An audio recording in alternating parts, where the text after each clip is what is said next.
प्रिय शिक्षक साथियों, विद्यार्थियों, सादर नमस्कार। आप सभी का स्वागत है मेरे YouTube चैनल अपना इकोनॉमिक्स में। आज के वीडियो में मैं कक्षा 10वीं सामाजिक विज्ञान विषय की जो इकाई 14 है, उपभोक्ता जागरूकता, इसके कुछ महत्वपूर्ण प्रश्न और उनके उत्तर लेकर उपस्थित हूँ। तो आइए शुरुआत करते हैं। सबसे पहला प्रश्न है, उपभोक्ता संरक्षण नियम लागू किया गया। तो उपभोक्ता संरक्षण नियम है, यह कब लागू किया गया? 1986 में। सही विकल्प हमारा 1986। अगला प्रश्न, उपभोक्ता जागरूकता आवश्यक है शोषण से बचाव के लिए, उच्च जीवन स्तर के लिए, हानिकारक उपभोग रोकने के लिए, उपरोक्त सभी। तो यहाँ पर सही विकल्प है उपरोक्त सभी, यानी उपभोक्ता जागरूकता आवश्यक है शोषण से बचाव के लिए, उच्च जीवन स्तर के लिए, हानिकारक उपभोग रोकने के लिए। इस प्रकार से हमारा उत्तर सही है उपरोक्त सभी। अगला प्रश्न, बूलमार्क सुरक्षा चिन्ह है आभूषणों के लिए, कृषि उत्पादों के लिए, ऊनी वस्त्रों के लिए या बिजली के उपकरणों के लिए। तो यहाँ पर सही विकल्प है ऊनी वस्त्रों के लिए।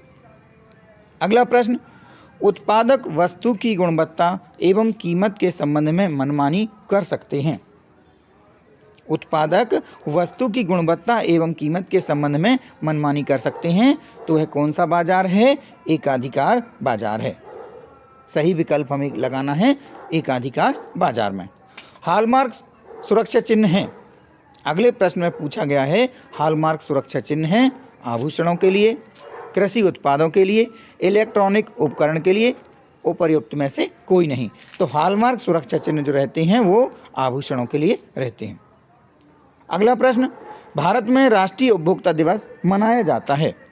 तो उपभोक्ता राष्ट्रीय दिवस कब मनाया जाता है? राष्ट्रीय उपभोक्ता दिवस कब मनाया जाता है? 24 दिसंबर को। अब प्रश्न आते हैं, रिक्त स्थानों की पूर्ति कीजिए। तो सबसे पहला प्रश्न इसमें ISI खाली स्थान स्तर का मानक है। हमें यहाँ पर खाली स्थान जो है, रिक्त स्थान है, उसमें हमें सही शब्द का चयन करना है। तो ISI जो है वह क्या है? गुणवत्ता स्तर का मानक है। तो विद्यार्थियों आप लिख लीजिए गुणवत्ता। इस खाली स्थान में, इस रिक्त स्थान में आएगा गुणवत्ता, यानी ISI गुणवत्ता स्तर का मानक है। अगला प्रश्न, उपभोक्ता सुरक्षा अधिनियम 1986 को खाली स्थान के नाम से भी जाना जाता है। तो यहाँ पर आएगा कोपरा। उपभोक्ता सुरक्षा अधिनियम 1986 को कोपरा नाम से भी जाना जाता है। विद्यार्थियों लिख लीजिए कोपरा। इसके पश्चात अगला प्रश्न, बिजली के उपकरणों पर खाली स्थान का चिन्ह रहता है। तो बिजली के उपकरणों पर ISI का चिन्ह रहता है। ISI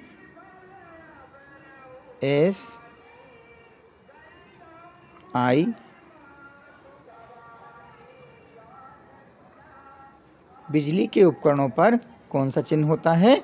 ISI का चिन्ह होता है। अगला प्रश्न है, मिलावटी खाद्य पदार्थ के विरुद्ध उपभोक्ताओं को खाली स्थान अधिकार प्राप्त है।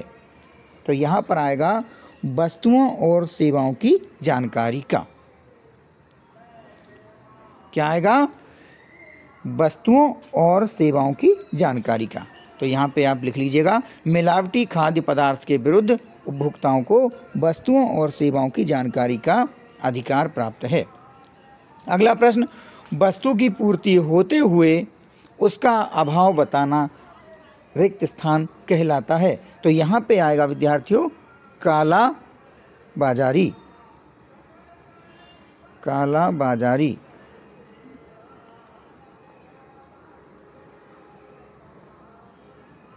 काला बाजारी यानी कि वस्तु की पूर्ति होते हुए उसका अभाव बताना काला बाजारी कहलाता है। आप यहाँ काला बाजारी लिख सकते हैं या कृत्रिम अभाव भी लिख सकते हैं।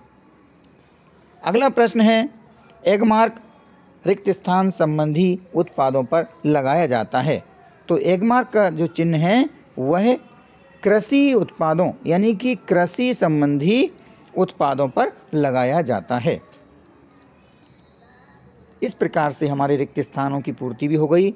अब अगला प्रश्न आता है, सत्य असत्य बताइए। उपभोक्ताओं के शोषण का प्रमुख कारण उनकी अज्ञानता है। यह कथन कैसा है? पूर्ण रूप से सत्य है। तो आपको क्या लिखना है? सत्य लिखना है। यह कथन सत्य है।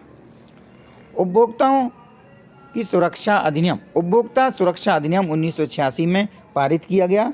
यह कथन भी कैसा है? सत्य है। विद्यार्थियों, यह कथन भी कैसा है? सत्य है। अगला, उद्योगों में मशीनीकरण से मानव श्रम की आवश्यकता बढ़ती है। उद्योगों में मशीनीकरण से यानी कि उद्योग में ज़्यादा मशीनें लगें या मशीनीकरण से क्या है? मानव श्रम की आवश्यकता बढ़ती है।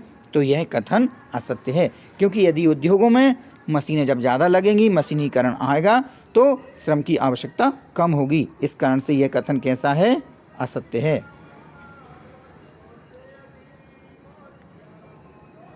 उपभोक्ता प्रत्येक व्यक्ति नहीं होता है।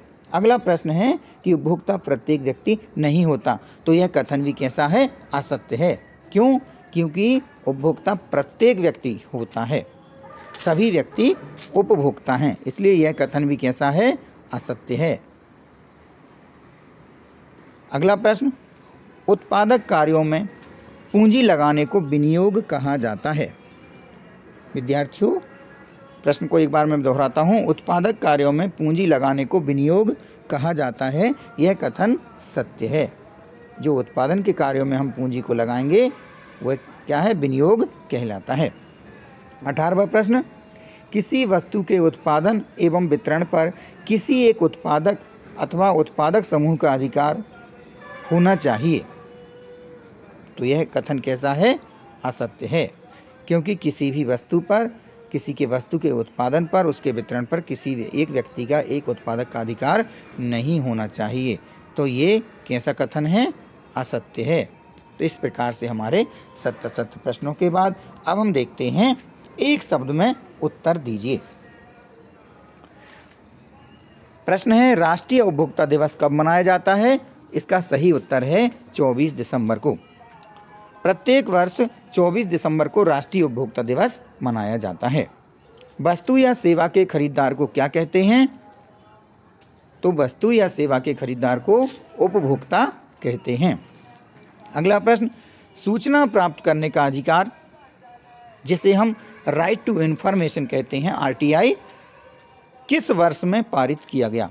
तो सूचना प्राप्त करने का अधिकार सन 2005 में पारित किया गया। अगला प्रश्न है, उपभोक्ताओं को अपने अधिकारों एवं कर्तव्यों के प्रति जागरूक करने को क्या कहा जाता है? तो इसे क्या कहा जाता है? उपभोक्ता जागरूकता कहा जाता है। अगला प्रश्न है, उपभोक्ता शिक्षा से क्या आशय है? तो उपभोक्ता शिक्षा से आशय उपभोक्ता को बाजार में व्याप्त बुराइयों के शोषण से बचाने हेतु उपभोक्ता को शिक्षित किया जाना या उपभोक्ता को जागरूक करना ही क्या कहलाता है? उपभोक्ता शिक्षा कहलाता है। अगला प्रश्न, सही जोड़ी मिलाइए का है। तो यहाँ पर हमें जो जोड़ियाँ दी हैं इनको हमें सही शब्दों से मिलाना है। सबसे पहला जैसे मानकीकरण है, तो मानकीकरण को हमें सही वाक्य जो है भारतीय मानक संस्थान से मिलाना है।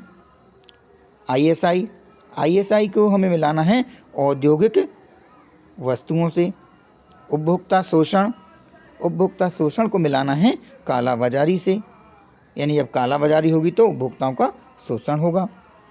उपभोक्ता जागरूकता, यदि उपभोक्ता जागरूक होगा तो क्या होगा? जीवन स्तर में वृद्धि होगी। उपभोक्ता संरक्षण अधिनियम, ये कैसी व्यवस्था है? त्रिस्तरीय व्यवस्था है। इसमें जिला स्तरीय, राज्य स्तरीय और केंद्रीय स्तर की अलग अलग जो संस्थाएं हैं। तो ये उपभोक्ता संरक्षण अधिनियम कैसी है? त्रिस्तरीय व्यवस्था है। बांट एवं माप अधिनियम कब पारित हुआ? तो 1976 में पारित हुआ। इस प्रकार से मैंने आपको जो एक एक नंबर वाले कुल 30 प्रश्नों का यहाँ पर हल सहित बता दिया है। अब कुछ प्रश्न ऐसे हैं जो कि परीक्षा की दृष्टि से महत्वपूर्ण हैं। इन प्रश्नों के उत्तर आप अपनी सुविधा अनुसार परीक्षा की तैयारी के लिए आप चाहें तो किसी गाइड से या आपकी जो पुस्तक है उससे तैयार कर सकते हैं। तो इन प्रश्नों को एक बार सुन लीजिए। एकाधिकार क्या है? आप इस प्रश्न का उत्तर देख लीजिएगा अपनी पुस्तक में। उपभोक्ता शोषण से क्या आशय है? अगला प्रश्न, वस्तु के संबंध में सीमित जानकारी प्राप्त होने का क्या परिणाम होता है? अगला प्रश्न, काला बाजारी किसे कहते हैं? अगला प्रश्न, उपभोक्ता शिक्षा से क्या अभिप्राय है? अगला प्रश्न, उपभोक्ता शिक्षा के कोई 3 महत्वपूर्ण लाभ बताइए। अगला प्रश्न, सूचना का अधिकार क्या है? अगला प्रश्न, उपभोक्ता सुरक्षा अधिनियम क्या है? अगला प्रश्न, ISI क्या है? अगला प्रश्न, उपभोक्ता सुरक्षा अधिनियम क्या है? ये प्रश्न 31 से लेकर 40 तक जो प्रश्न क्रमांक हैं, ये यदि आपसे पूछे जाएंगे तो इनके प्रश्नों के जो अंक रहेंगे वो आपके 3 अंक वाले प्रश्नों में रहेंगे। अब जो प्रश्न क्रमांक 41 से 50 के बीच में हैं, ऐसे प्रश्न यदि परीक्षा में पूछे जाएंगे तो इनके प्रश्न क्रमांक 41 से लेकर के 50 तक के जो प्रश्न हैं वह आपके 4 नंबर में पूछे जाएंगे। तो आइए इन प्रश्नों की शुरुआत करते हैं। प्रश्न 41वां है, एक उपभोक्ता होने के नाते आप बाजार में ठगे ना जाएं, इस हेतु आप क्या उपाय अपनाएंगे? साथ ही संरक्षण हेतु कानूनी उपायों की चर्चा कीजिए। 42वां प्रश्न, उपभोक्ता संरक्षण अधिनियम 1986 के निर्माण की जरूरत क्यों पड़ी?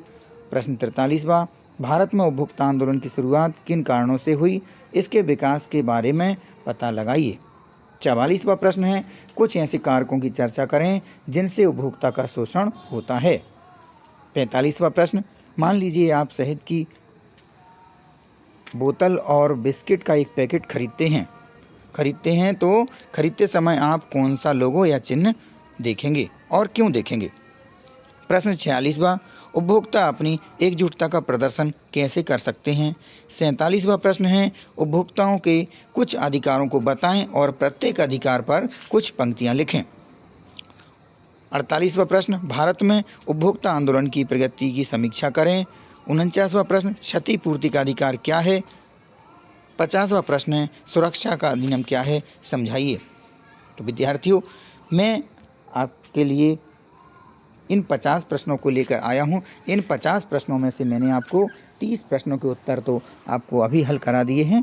मुझे जब कभी समय मिलेगा तो मैं अपने अगले वीडियो में इन 31 से लेकर 50 प्रश्न के बीच के जो प्रश्न हैं, इन प्रश्नों के उत्तर विस्तार सहित वीडियो बना करके अपलोड कर दूंगा।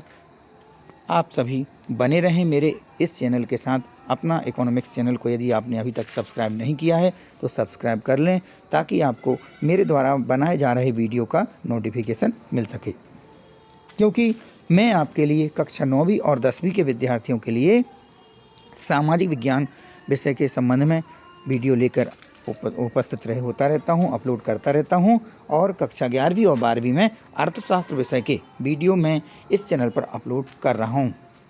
तो आप सभी इस चैनल को सब्सक्राइब जरूर कर लें और अपने किसी मित्र के पास ऐसा मित्र जो कि कक्षा 10वीं, 11वीं या 12वीं में अध्ययन कर रहा है, 9वीं से लेकर 12वीं में अध्ययन करने वाले विद्यार्थियों के पास इस वीडियो को आप जो विद्यार्थी अध्ययन कर रहे हैं उनको आप इस चैनल के बारे में बताएं और इस वीडियो को उनके पास पहुंचाएं।